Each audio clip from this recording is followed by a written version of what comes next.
You already know who she is. You heard part 1. Now let's get to part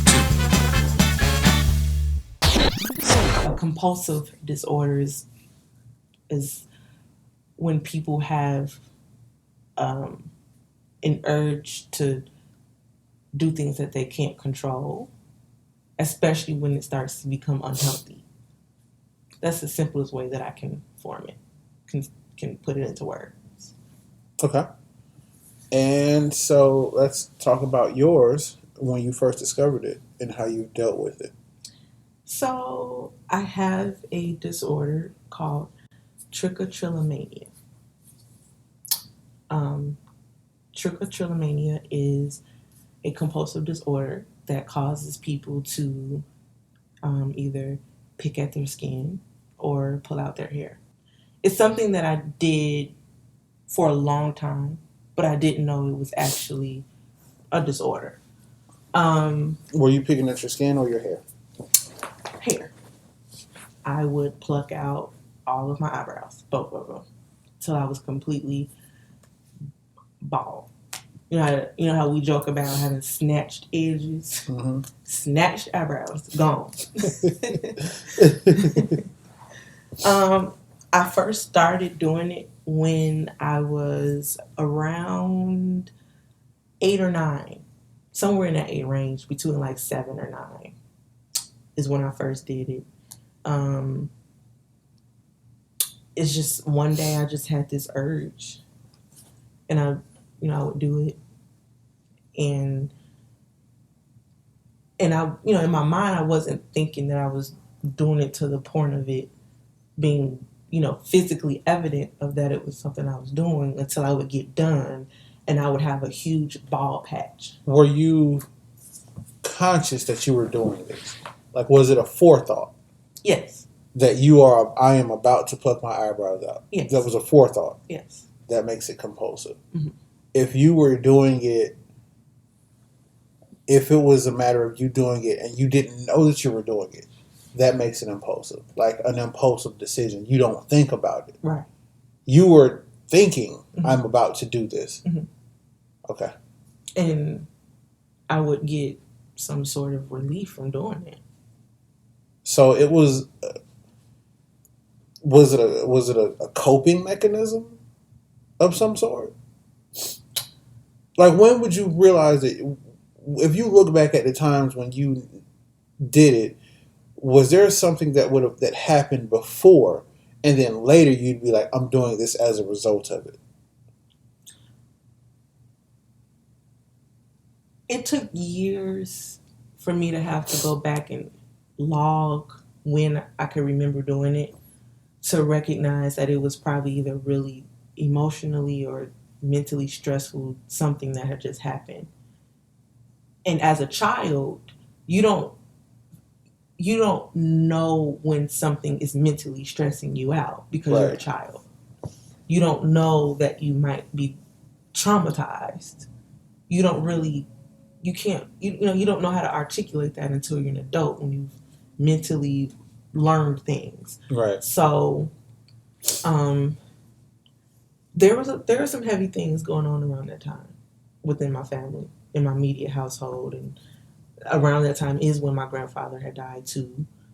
So things were getting a little chaotic. At the time, I didn't know that's why I was doing it. I couldn't explain it. It was it's still extremely embarrassing, because I've done it as an adult, and it's still extremely embarrassing because it's a disorder or something that's not extremely popular. So I think maybe before today, there may be like a small percentage of people who even knows what that is, trichotillomania. And then, so yeah, when I did it as a child, and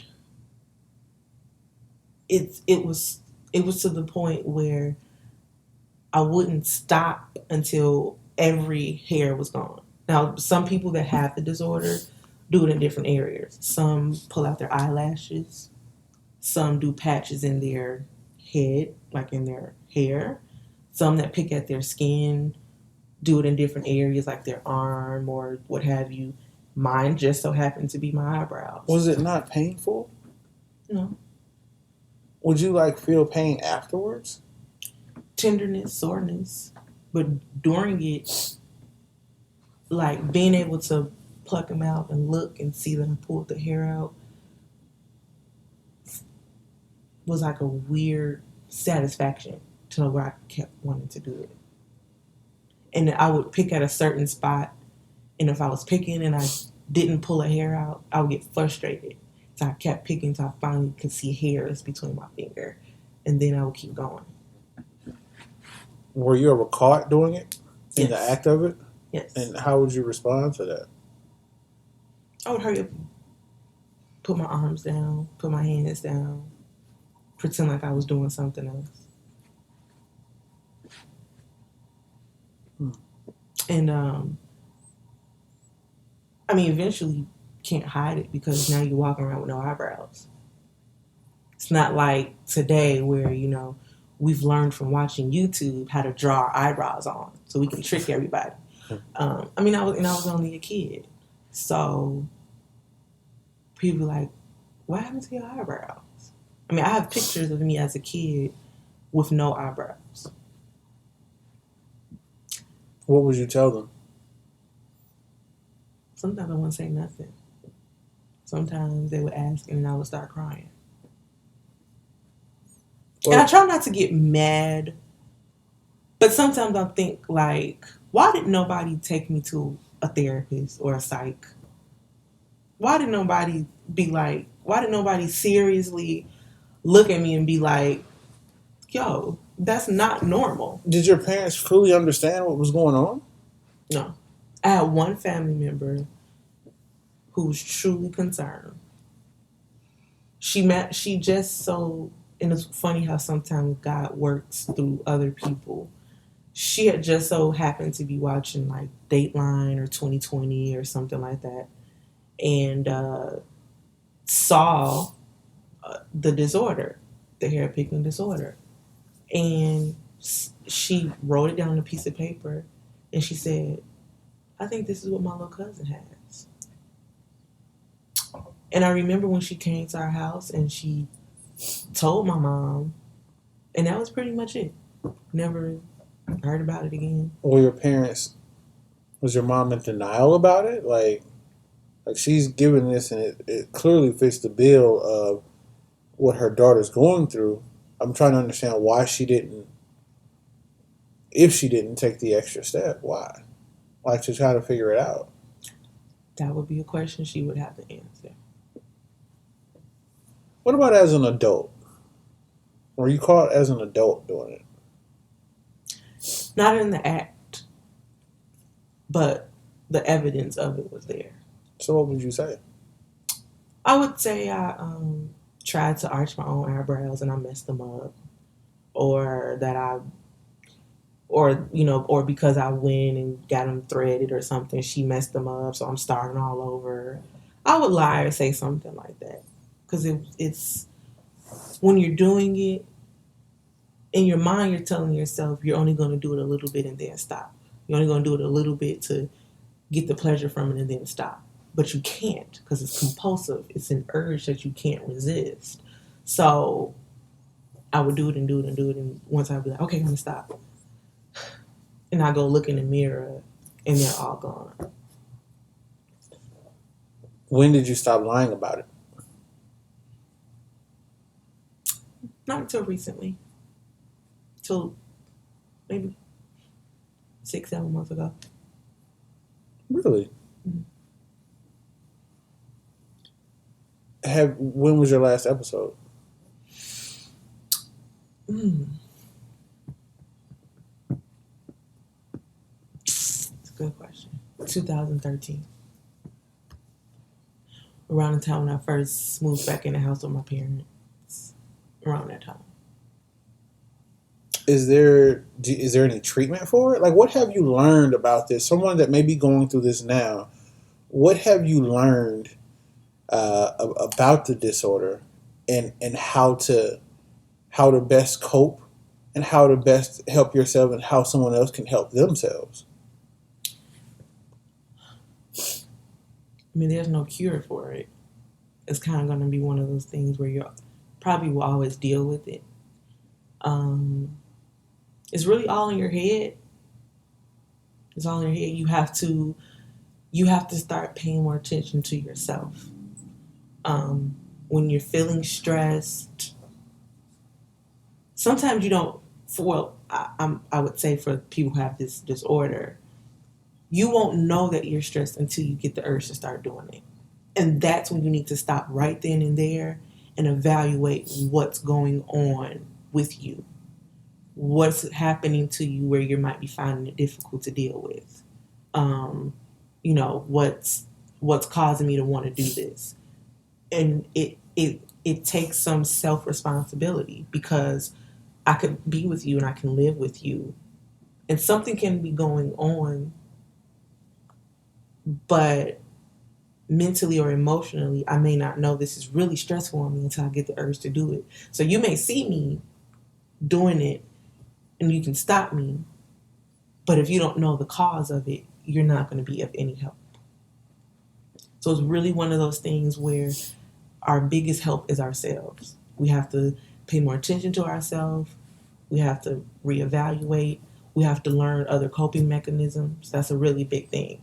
I mean, they can prescribe us medicine to keep us calm, but we're not always stressed out. That's the thing. Right. That's why you can go 2-3 years or longer without doing it, and then you pop up and one day you start doing it again.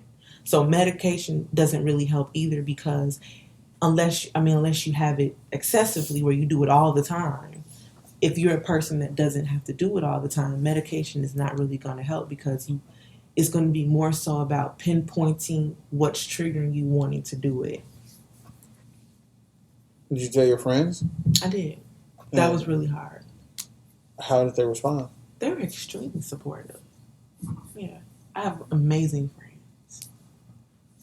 Let's talk about them for a second. So you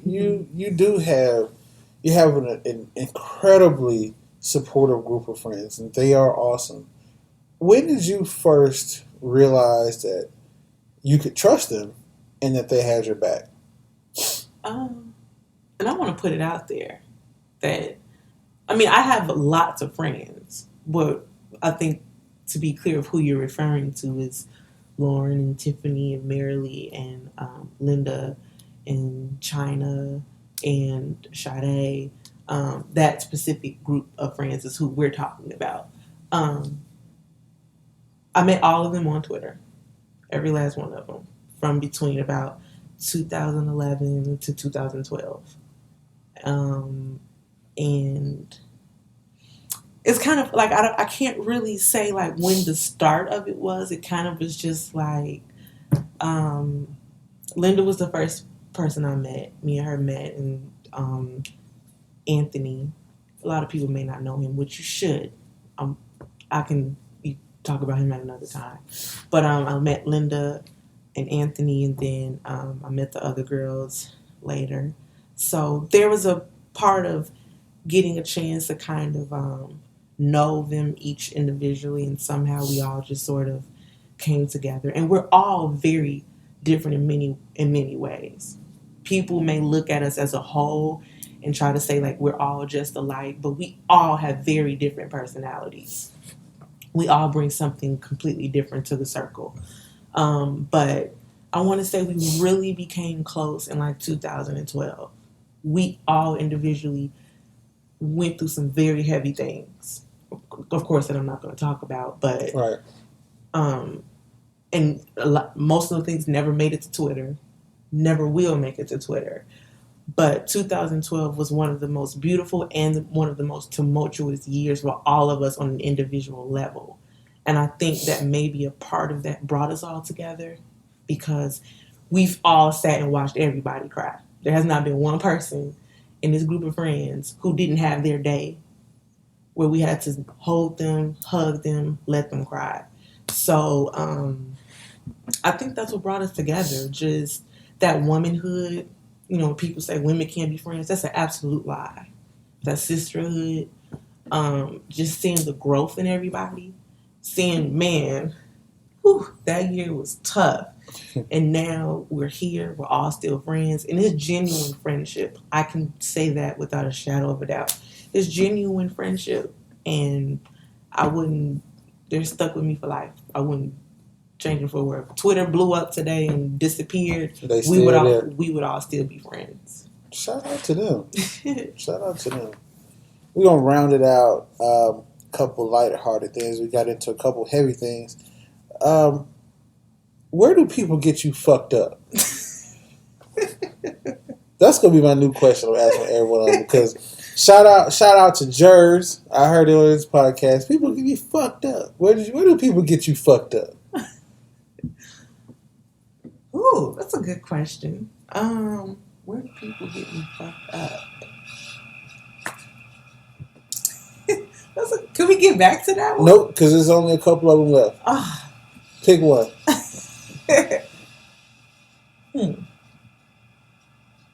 People get me fucked up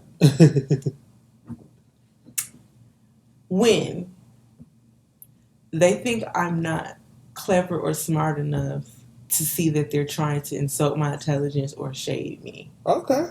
Depending on the day and depending on my mood will depend on if I want to light into your ass or if I want to give you a pass. So, yeah. And this, I know on Twitter I'm very opinionated and open or whatever. Generally, on Twitter? I was going to say, in general, I am very, vocal and opinionated, but in a lot of settings, I'm extremely quiet. And I think the only reason I may stand out is because I'm tall as hell. But I'm very quiet. Very, to myself. So, people who are, rude or who try to, talk to me wrong, that's where you get me fucked up. Because I'm not a pushover at all. Not in the least bit. You got me fucked up. Yeah. What do you want people to know about you? Oh. I want people to know about me is that even when I'm wrong, I'm right. That's bullshit. No, it's not. Man, get that bullshit out of here, man. No, I'm just joking. Oh, okay. I was about to say. What I want people to know about me is that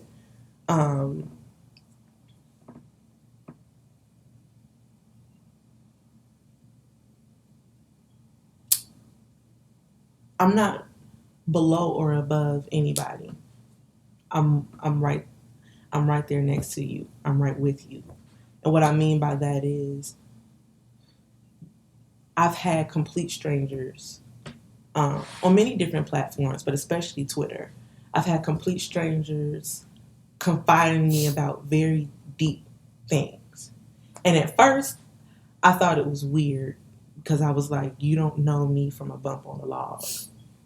But I've accepted that clearly there's something that I give off that lets people know I'm, for the most part, I'm judge-free. I'm relatable. You can talk to me about things. And I want people to know that not just on some, oh, hey, I'm cool, I want to be everybody's friend type of thing, because I don't.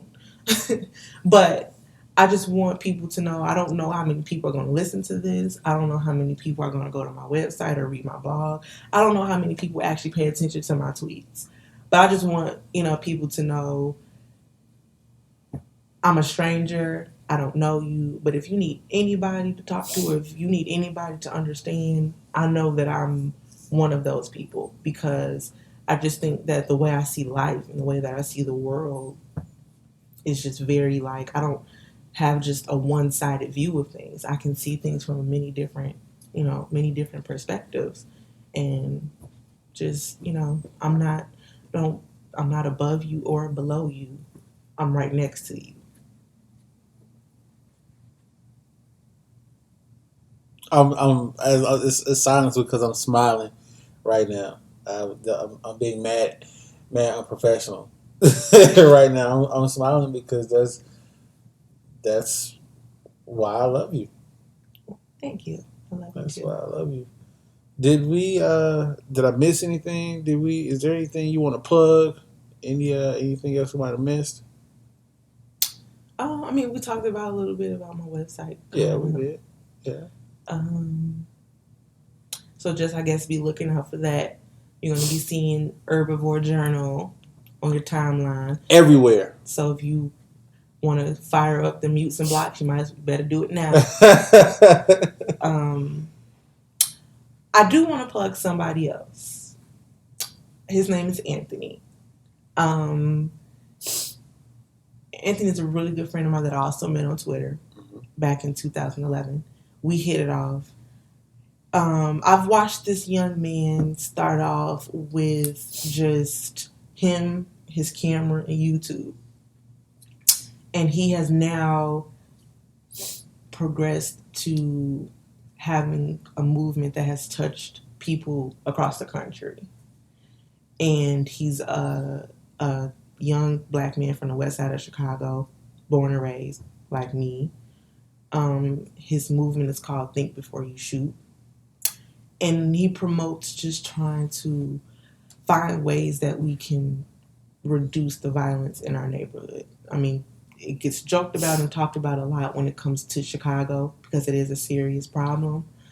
But having somebody from the inside, living in it, seeing it, reaching out to these children and these people in our city is great. We need somebody like him. The website is Think Before You Shoot. Well, it's on my Twitter bio actually. TB4YS.com. There you go. TB4YS.com. Same for the hashtag. He has shirts. He's done, I think he's on his 5th or 6th short film, just showing different scenarios of how gun violence starts, and just showing of ways of how you can think before you do certain things. He's been featured on WGCI. He was featured in the Red Eye newspaper. He won an award, which I actually had the privilege of writing a very short article about him. I was elated to do that for him because he's really great. And something positive like that, I really want more of us to get behind because it is, and not just in Chicago, in all of our urban cities, most of our urban cities across the country. Gun violence between each other is a big problem. Has nothing to do with police brutality or white supremacy. It's two whole completely different animals that we're talking about, which is still important. We don't want to ignore violence or whatever in our community just because of what's going on with police brutality. They're two separate different things, but it's still just as important. So, yeah, I want people to go check out his website. He's on Facebook. He's on Instagram. Go click the hashtag, donate, get one of his shirts. He has wristbands. He has bumper stickers, everything. So, yeah, I want to use my time to plug him because I really love him. He's a great guy, and I love what he's doing. That's dope. He has a really great movement going on, and I've been meaning to reach out to him and get him on the show because I've been wanting to interview him for a while, and I need to go ahead and do that. So hopefully look for a interview with him coming soon. You can follow him on Twitter at ant_sturd84. That's ANT_STURD, the number 84, on Twitter. Anything else? This was good. It was good. Yeah. How you feel? I feel great. You shed a little tear earlier. You weren't supposed to say that. Act like I didn't say it. Okay. What tear? You did good. This Thank was good. you. This is a good interview. I appreciate it. And you feel good? I do. I feel good. I know I've put myself out there for scrutiny, but I ain't no punk. I got these jokes for that ass. She got the heat rock for you. One thing I haven't picked up from living in Chicago is how you heat them up. Oh, I'm sorry, I was using Chicago slang. Other people may call it roasting or shooting the dirt dozen. Listen. Frying is universal. We get your ass fried, okay? I still got it in me. I'm from the west side, so all right. Don't get it twisted. We're gonna get you in a session one time. I've since retired from it. That don't mean I can't fry, motherfucker. I be frying you all the time. You just take it. I let it slide because you don't know no better. I sent folks back to their mama crying. Whatever. Yeah, and I it's just hard. A woman that you love. Yeah, I mean, you don't want to. I mean, I got you a couple times. You sliding in there Every now and then, I have to be real light when I tell you, let's go pick up the comb. I got to be real light with that because I don't want you, be fragile. But I don't want to dive right in. But if another motherfucker come in and want to say some shit, you go get this heat rock ASAP. ASAP heat rocky, goddamn it. That was pretty clever. That was clever. That was good. Clever. High five. I got a high five for that one. That's what I'm talking about. She'll get high fives to just anybody. All right, this was fun. Thanks for doing the show. You're welcome. Thanks for having me. Anytime. Wow, that got real heavy, real fast. Shout out to her for having the courage to just talk about that openly, talk about her compulsive disorder openly. Perhaps it'll help someone that's going through something similar. I mean, I think it's one of those things that where when you're going through something, you never want to feel like you're the only one. And she kind of just opened that door to hey, look, you're not alone in that. Also, special shout out to her for that episode, last week's episode, having the most downloads. It is the most downloaded show that we have. So you guys really like that. The previous holder for that one was Lauren, Lowski007. Check out that episode, a really great episode. So we guys appreciate you guys for listening. I was a guest on a few podcasts over the past 2-3 weeks. The Metal for Brains podcast, which is a podcast that highlights the achievements and the great artists in metal, an appreciation for metal music, heavy metal. Not just the artists in that, but one of the unique things about it is that it takes the time to highlight those black artists in heavy metal. I had no idea that there were so many black artists in heavy metal. So I have a clip of that from me being on their show. I'm going to play that for you shortly. Also, I was on the NWAP cast. That's NWAP Negroes with a Podcast. I'm going to bring that clip to you shortly after. I had a great time on that podcast as well. Shout out to them. You can find both of those on iTunes or wherever you listen to podcasts. Search Metal for Brains. That's METALFORBRAINS. For those that want to be sure you have the spelling right, that's Metal for Brains. Or you can search NWAP on iTunes or, like I said, wherever you guys listen to podcasts. So first, let's get to the Metal for Brains guest spot that I have on their show. Welcome back to another episode of Metal for Brains. I'm your host, Corey, and I'm here with Paul. Hello, what up, though? I'm here with Brian. What's up, guys? I'm here with Shaggy, our resident asshole. Hi, folks. and we're here with a guest. We're going to call him Shitty because his name is also Corey, and we don't want to cause confusion. Come on now. What's going on, man? What's happening? All right, first things first, Shitty, you do host a podcast of your own, if you would mind telling us about that. Yeah. It's the On the Air podcast starring you. I'm actually about to rebrand it as the OTAP show. You can search it wherever you listen to podcasts. Just search for the OTAP show. And basically what it is just a podcast, just interviewing people, getting their stories. Because I feel like everybody has a gem, everybody has a story or something that others can learn from, and I use it as a tool to help others promote their endeavors, which is one of the reasons why I have you on there, and actually that will be live tomorrow. I'm still editing it now. Yes, you're gonna hear me ramble in all of my glory. It was a really good show though. Like I really enjoyed doing it. The show has a Twitter at the OTAP show, at OTAP show, website otapshow.com, or you can follow me on Twitter at The Real Shitty. And how do you spell shitty? SCHITTY is German. Yeah. It's funny because like when I was in high school is where I got that name. So we're all wrestling fans, so this will make sense. So I was playing. People ask me all the time, "Is it like did you shit yourself or something like that?" No, it's not. That's not what happened. Oh, so man.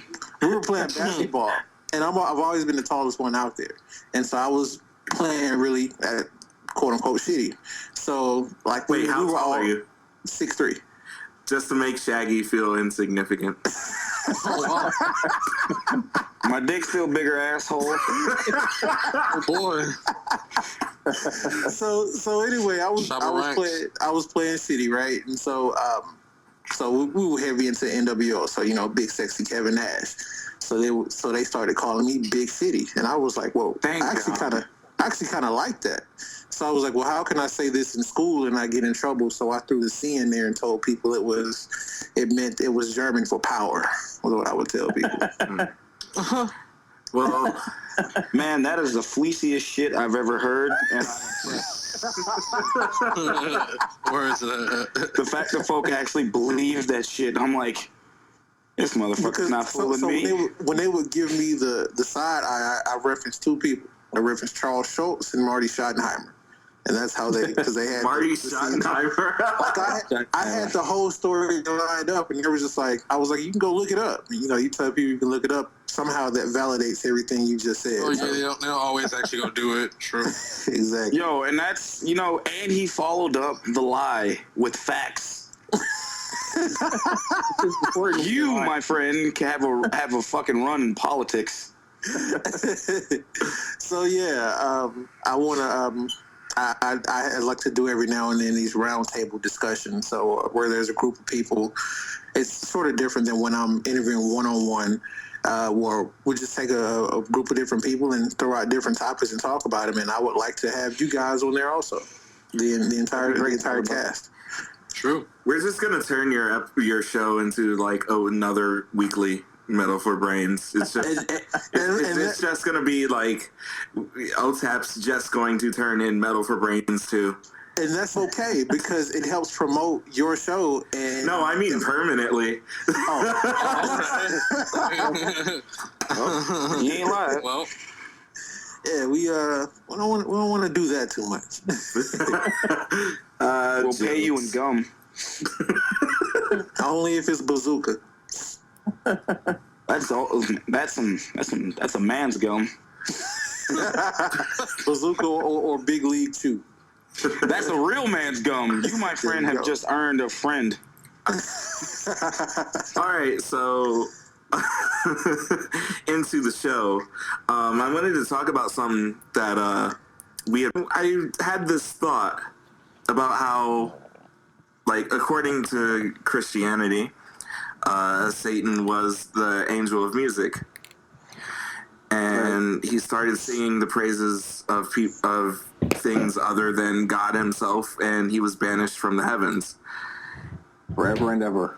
And it brought up the idea that, just being a cynic that I am, it was just like, well, if that's the truth, then isn't all music that isn't gospel music satanic? Not Future.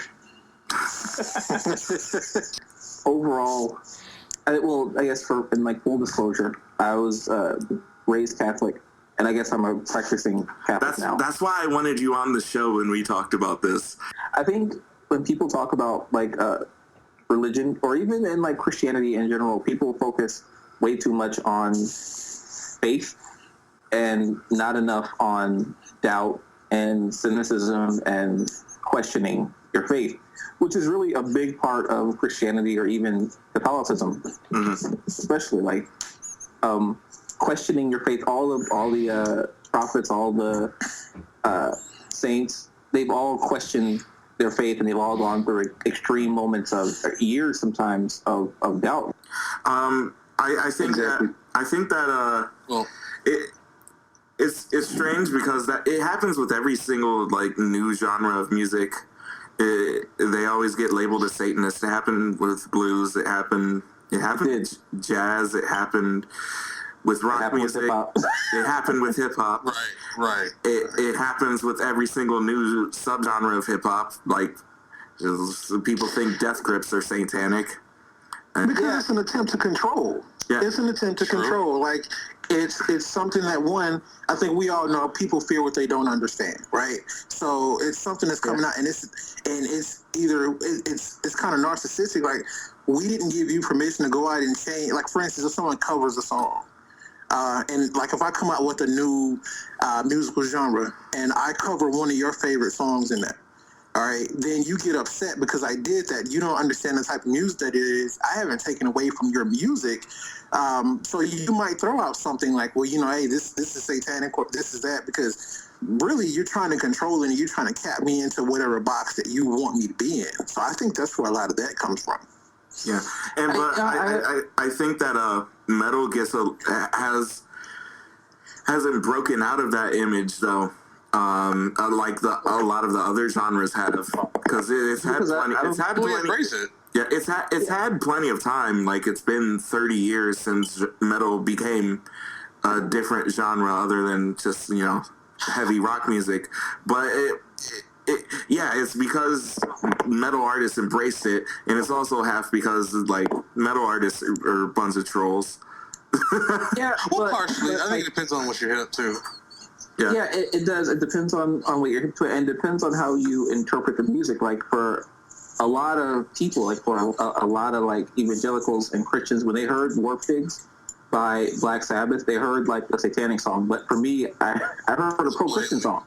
Yeah, it's like blatantly a pro-Christian song. It was using the image of Satan to bring attention to how horrible war is. Right, and so a lot of it depends on how you interpret the music, and some people, like, they see anything loud and abrasive and aggressive as satanic or evil without ever even listening to the words or the message or anything behind it. And I guess, like you guys were saying before, what you don't know or what you don't understand, people automatically tag as evil. There's a lot of metal and a lot of hard rock that, for me personally, as a Catholic, when I listen to it, I never heard anything satanic or sacrilegious or blasphemous. Hey, Paul, I've always thought of Ozzy as like a Christian, so it's always confusing when people like. I think Ozzy said that he's agnostic.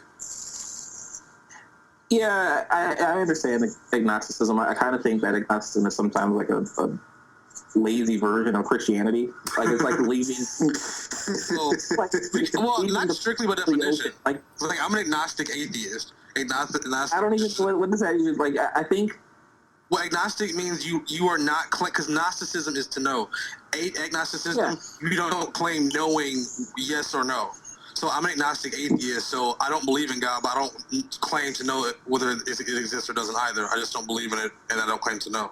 As opposed to a Gnostic atheist who is saying, I know there isn't a God, which I think is impossible to know that. So my question is, because I've always understood atheism is just simply put, you don't believe in it. Now you're saying in and of itself, right? Right. So when a person says, well, I know there isn't one, that's almost like, I don't know that I can call that person atheist, because you're acknowledging something for the purposes of dismissing it. Does that make sense? Well, you know what? So yes. Now, like you said, atheism doesn't imply that. That's why you have to put the Gnostic in front of it if you want to be all technical and shit. But I agree with you with the point that you can't know a negative claim like that, which is why, to me, being a Gnostic atheist is making an impossible claim. You can't know that, which is why I'm exactly. Yeah. You can hear Shaggy just gritting his teeth.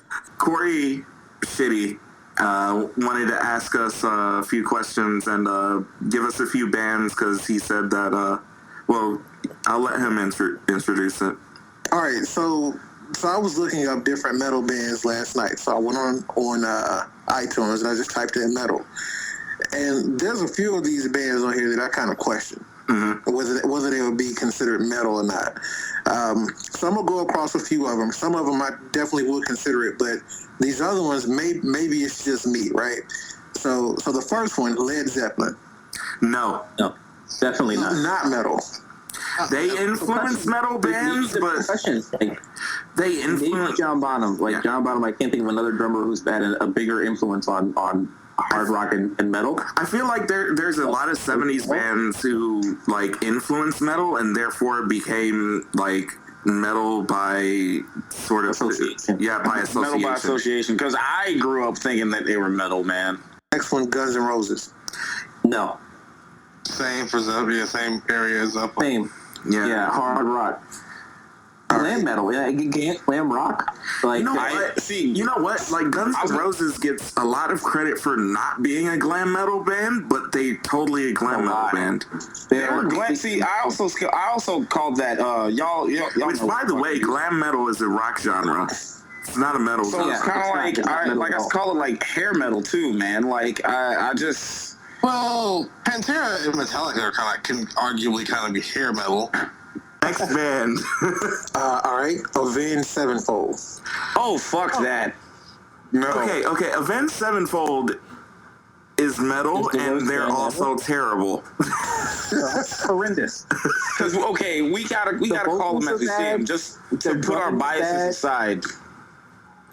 Okay, no, that's cool. Is there such thing called alternative metal? Because that's what they are. Yes. Well, I don't know. Alternative metal is Faith No More. System of Down is alternative metal, and they're fucking amazing. Yeah, I think I would call Avenged Sevenfold like that goth metal. Really bad goth metal. Like and even like glam rock, like glam goth metal, because there's nothing goth about them. Yeah. Well, early in their careers, like I guess during like the seventh trumpet or whatever that album was called, they were a much different band than they are and now. there was a lot of vocal elements that Rev, their old drummer who's passed away, brought to the band that made their music heavier, which it doesn't exist anymore because they were bad vocals, but they made Avenged Sevenfold a much different band from what they are now. Yeah. Next band. Slipknot. Yes. Definitely metal. Yes. Okay. Definitely metal. All right, so here's one that keeps popping up, and I'm pretty sure I got the answer, but Nickelback. Metal. So next topic. In their level of ironic brutality, they somehow managed to, in a sick roundabout way, end up being metal. But are they supposed to be metal? No. During the later part of their Roadrunner run, they started kind of towing the line. Really? I'm interested to hear that almost. I thought in the beginning of their career, like back in their Leader of Men days, and in full disclosure, like I interned at Roadrunner Records during those days. Just full disclosure, Nickelback is awful. They are terrible. Not really full disclosure. That's not really just full disclosure. That's just fact. I mean, I'm about to say, like, who's like just got just threw their fucking headphones off, like, fuck these guys. Like none of the listeners we have disagree with what we're saying. Before we get out of here, again, I want you guys to hear my guest spot on the NWAP cast, or NWAP, Negroes with a Podcast. Again, they were so gracious enough to have me on their show helping promote mine. I want you guys to check them out. Again, search NWAP on iTunes, SoundCloud. They're on Stitcher. Wherever you listen to podcasts, follow the follow the Twitter account at NWAPcast on Twitter. Check it out. Your host, Negroid Android. I changed my name again, so I don't even remember. But it's Negroid Android. It's your boy Real Ghost Right, a.k.a. Ross the Destroyer. It's me, 5 Fifths. I've had the same Twitter name for 5 years. Tunde, taught_7. Which I still don't know what that means, but... It's the hair up there, man. Yeah, I said that shit already. Oh, wow, that's amazing. I thought it was something like Tunde and... Nah, that's my life. Tunde and Underworld Thoughts or something. I don't even know. So today we also have a guest with us, the real Shitty, host of the OTAP podcast. Shitty, why don't you give us some background on it? Let's hear what you got. What's really good, fellas? Let me first thank you guys for having me on the show, man. I appreciate it. It's the OTAP show, and so basically what it is I interview random people. Kind of think like the Humans of New York guy. He takes pictures of random people and get their stories. I kind of do that in the podcast form. I just interview random people. Everybody has a story of where they come from and where they're going. Everybody has a perspective, their perspective on life. Everybody has a gem or something that can help somebody else. So I just interview random people to find that out. And so my first guest on the show was Real Goes Right, right here with us on the NWAP cast. He was cool enough to bless the airwaves with that one. Last week we had Tune Day, and I'm going to round it out with 5/5, and this week you're Negro and Android. So whoever you are, whenever I get to it, then is who you that'll show up there. Yes. I am somebody. This week I actually interviewed my girlfriend, which is actually probably the most difficult podcast, just given some of the content that we touch. So definitely I want you guys to look out for that. Search OTAP Show on iTunes or SoundCloud or Stitcher. If you're on Android, use the Podcast Republic app because it pulls everything from iTunes. Just search the OTAP Show. All right, so I'm going to kick us off with the first topic. We wanted to address President Obama's push forward to offer college tuition for inmates. And it's an interesting discussion as we are heading back to school. And I don't know who wants to tackle this issue first, but it's really interesting. So 5/5, why don't you drop that on us? Well, 5/5 here for clarification. It's not President Obama offering like free tuition, just out of nowhere for inmates and convicted felons. It's offering access to the Pell Grants for I think it's a pilot program at first for convicted felons. And so one of the big things about the Pell Grant is, and it's not for all felons either. It's specifically for people with drug convictions. They are barred from access to Pell Grants. And it's one of those, the same legacies of that big, the war on drugs, that bullshit, and the increased sentencing and, the 3-strike laws. It came from that. And it was originally sold as a way to keep the Pell Grant budget down. But we know now that it's really, it doesn't really make sense in our society to basically put felons in this sort of social double jeopardy, right? So we got they can't vote in a lot of places. They can't go to college. What do you expect? So also another stipulation into the pilot program is that I think the inmates have to be scheduled to be released within 5 years. Right. So there are people that are coming out of prison about to re-enter, society. And this is not anything that's new because it used to be that prisoners could, go to school and get a college education in prison. I remember when we talked about the book's recommendations. One of them I recommended was All God's Children, and talked about this guy who was like a renowned, not a renowned, but he was a killer. He killed a lot of people, basically.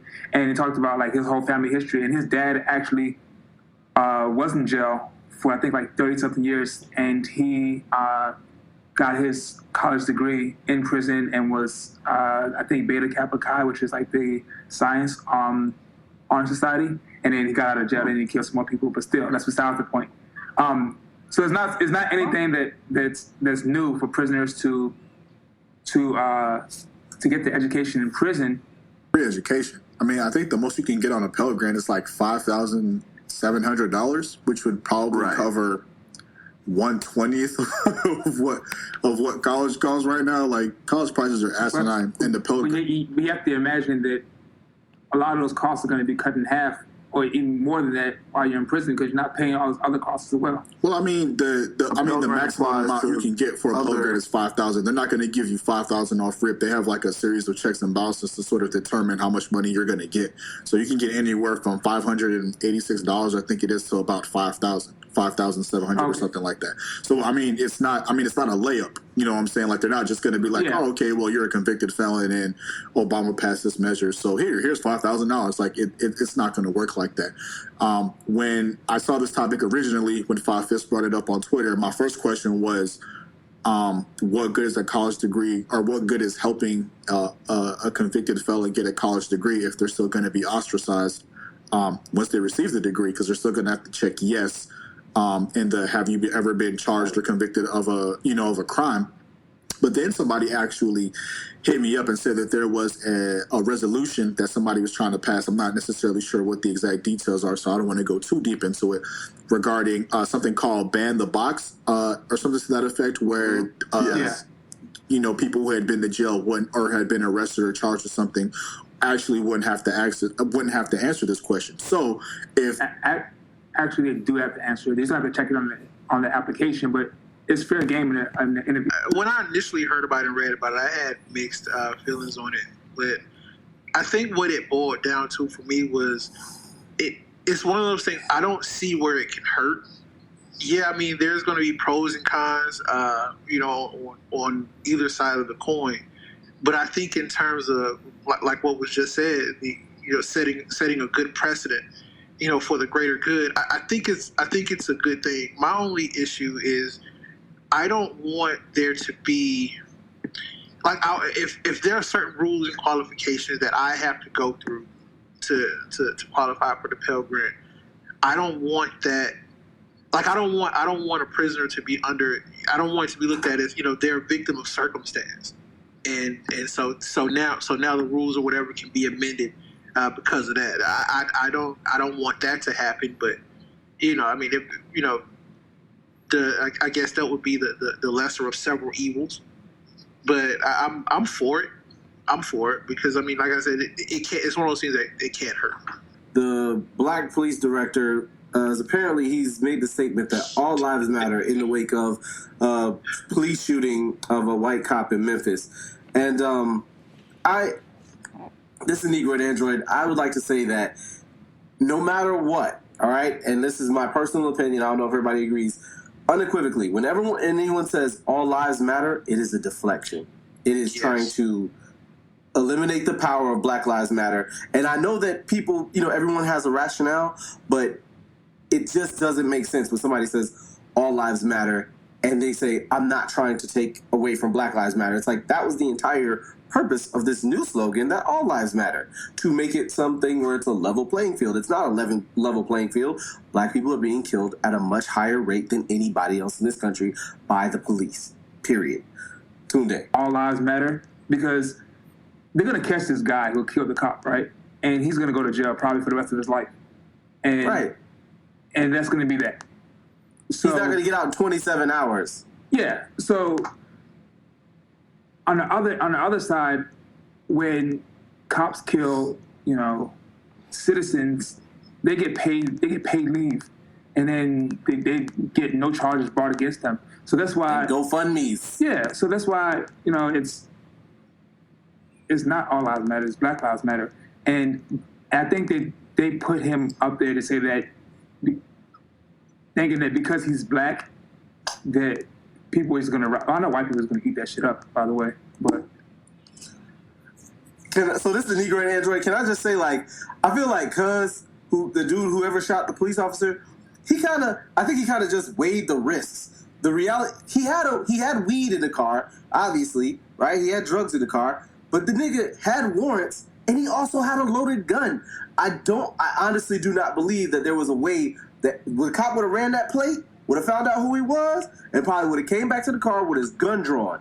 So cuz just shot first. I know that's not good. I'm not saying it's like, that's not good. I just want to say that.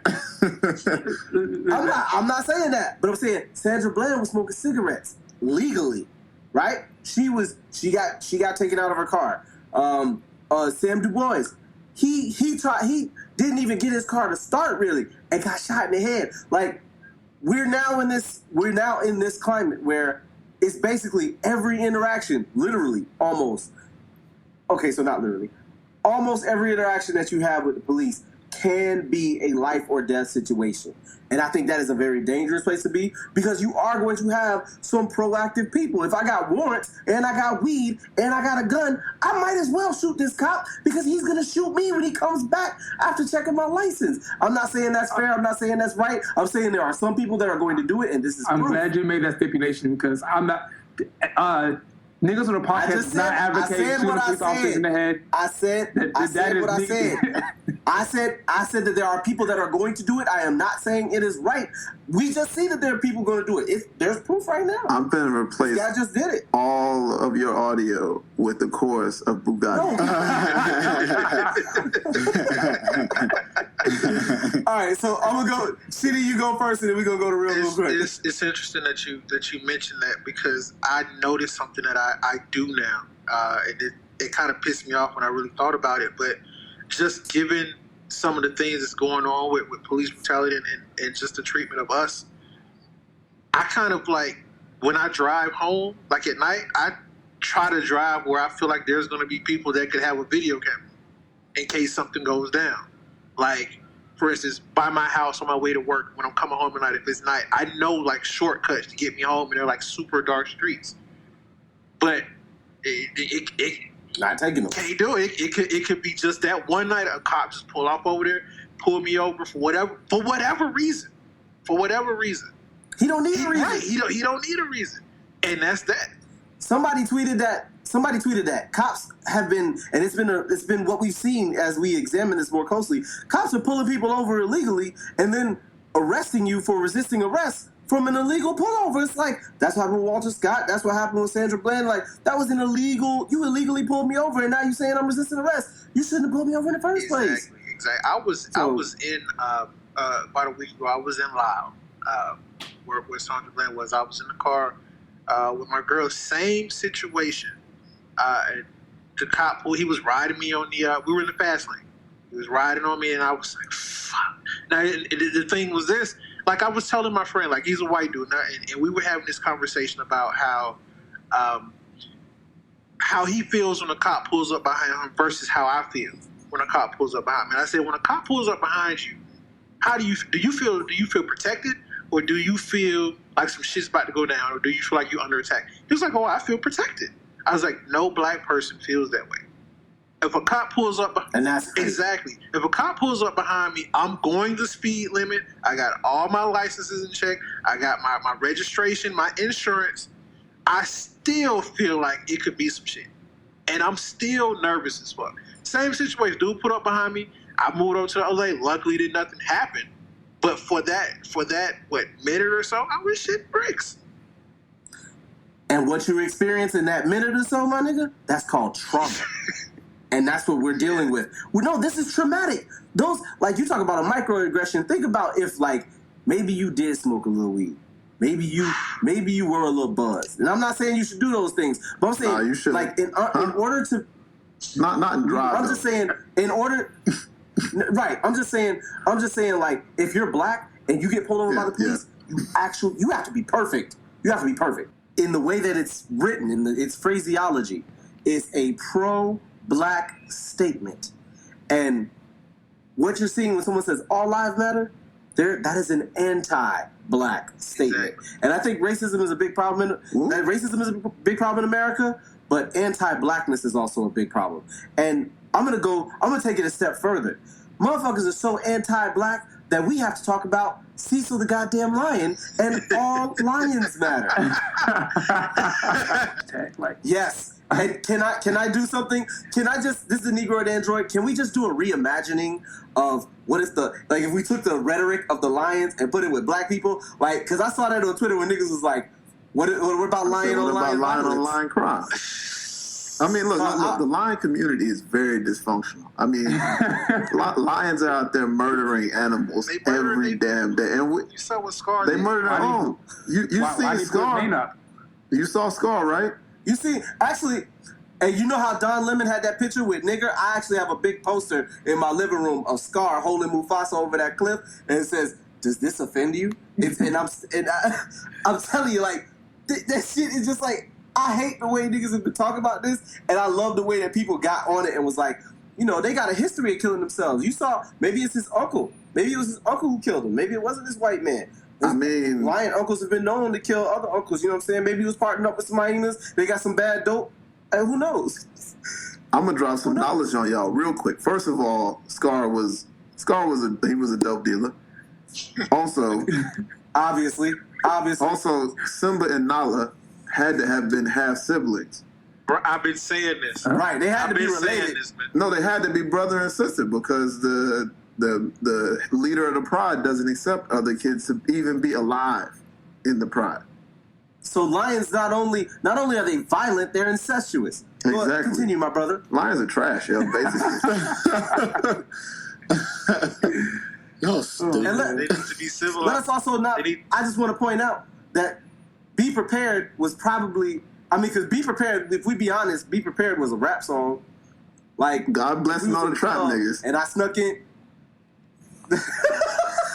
If I snuck Be Prepared in the club, niggas wouldn't even know. Niggas would just sing along. I'm just saying, this lion on lion violence has to end. They need to be more civilized, like a white tiger. Oh yeah, that's absolutely. That is absolutely. a majestic You don't see animal. the white tigers out there.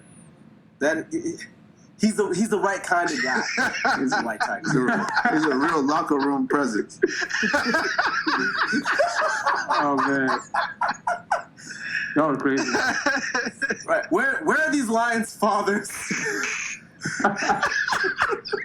Hey, Simba was fathers too, bro. Right, and Simba was hanging around with the wrong crowd. He's hanging around with a meerkat and a wild boar farting in the jungle and shit. Like, Simba's out there eating grubs. You know, that nigga was living wrong. That's not how lions are raised. The lion probably had weed in the system. He didn't have a community. The lion probably had weed in the system too. Now you know Timon and Pumbaa smoked that good. Oh, you know. Matata, I mean, it was basically like Hakuna Matata, man.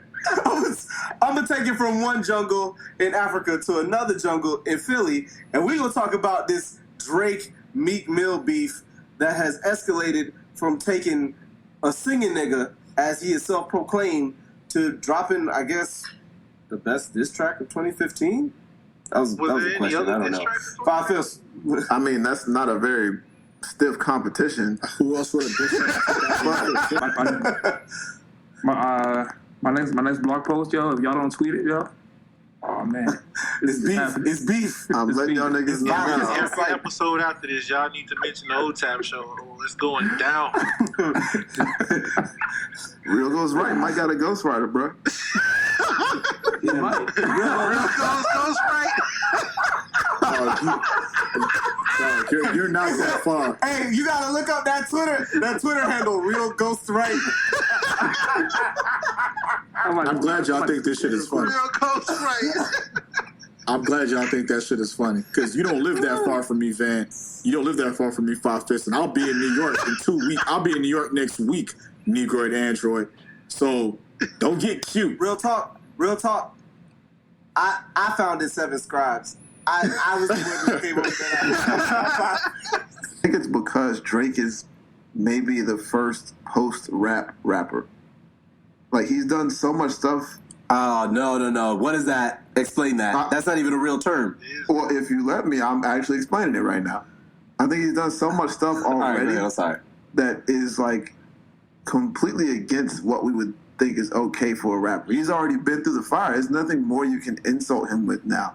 He's left himself. He made a whole entire song around a voicemail he left to a girl where he gets basically curved, like, and cries. This is stuff that doesn't happen on wax. His entire career, he came up from Degrassi, from being wheelchair Jimmy. He's clearly one of the most, I don't know why people say he's like personal. He's clearly one of the most inauthentic people in the game. He rides waves. Oh, God damn. Like nobody's business.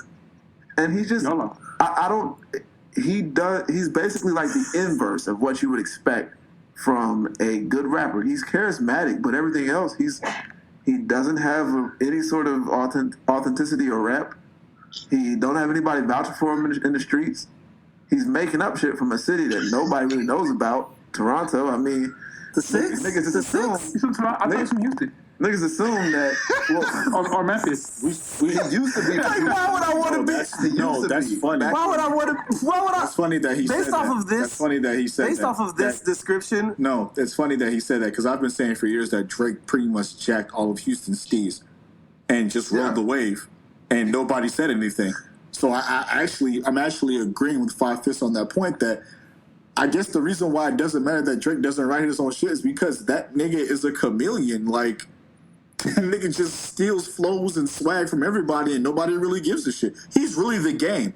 What the game should have been. And since we're already on the topic of cats getting sunned, let's talk about. Hey, your transition man on A1, bro. Thank you. Let's talk about this. Future doesn't like Russell Wilson around his son talk. Future, like he said, he broke up with Sierra. He wasn't really in his feelings about it until he found out who he was. I think his replacement. Yeah, his replacement. Like she upgraded. Like I mean, if I put myself in Future position, all right, okay, I'm a dirty rapper, and my son's possible stepfather is the Super Bowl champ, and all I got to offer is dirty Sprite. You know what I mean? Like I can understand it, but at some point you just got to get past that. Like, I think about silly shit. Like, imagine, like, you know, he get him a new PS4. He come home, they play Madden, and do pick, Lil Future pick the Seahawks. You know what I mean? Like as a father, you don't want to. And in that situation, like, what do you tell your son? Like, you can't pick the Seahawks. You pick the Seahawks, you grounded. Right. So Future probably think, I don't want to ever be in that position to have to tell my son he can't pick the Seahawks. You know what I mean? Some shit like that. But all jokes aside, man, he's just gonna have to get past it. I mean, it's not like it's a bummy dude. It's not it's not like it's Meat Mill. Right. It's Jesus, be worse. Jesus, it could have been Meek Mill. You're absolutely right. I think anybody has a right to be upset if Meek Mill is going to be your kid's new daddy. Right. I'd like to thank our guests for coming on today. And if you'd like to be a guest on the show, send an email to otap@writeme.com. Follow the conversation on Twitter by searching the hashtag OTAP, that's OTAP, or following us on Twitter at OTAP Show. You can find the show on iTunes, SoundCloud, and Android users can listen to the podcast on Podcast Republic. Just download the app and search OTAP Show.